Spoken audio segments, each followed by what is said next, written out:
Hey guys, in this video we're going to be going through expanding and retracting the tracks on our 1.7 ton Kubota excavator. So let's get into it. Turning the machine on.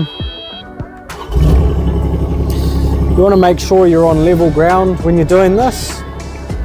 We're going to drop the buckets out. So we need to spin the machine around so that the blade's behind us and the bucket's in front of us.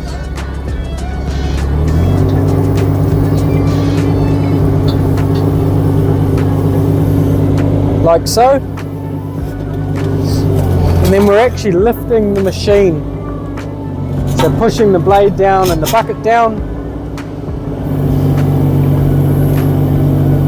A couple hundred off the ground is fine. Now there's a little lever on the 1.7 Kubota. This is normally in a different position on every little 1.7 or below that size machine. On the Kubota it's just here. So you pull that lever up.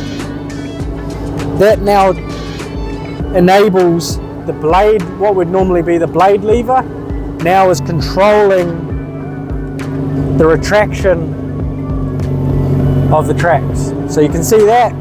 We've pulled the machines right in.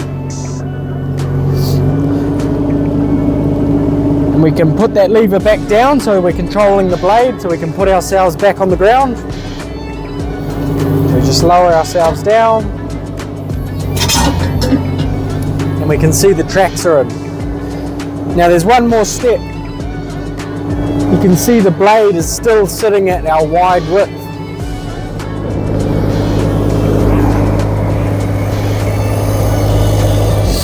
So we just need to pull these pins out. Just turn that in. Brings one side in, the other side.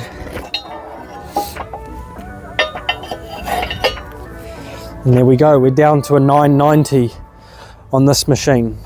So the reason we lift the machine up, elevated, is sometimes if you do try to do it on the ground, you will mark the concrete or the ground or the grass. You're going to rip it up, bringing those in, but also it may not actually come in because it needs to be free of that pressure of the ground pressure. So we need to lift it up so those tracks go right in, because sometimes they won't go fully in otherwise. So that's how to retract the tracks on this machine. Obviously the opposite. When we're putting them back to the width, we're going to sit it back up, put that lever down, expand them back to the full width, put it back on the ground, and then we're going to put our blade extenders back into the original position.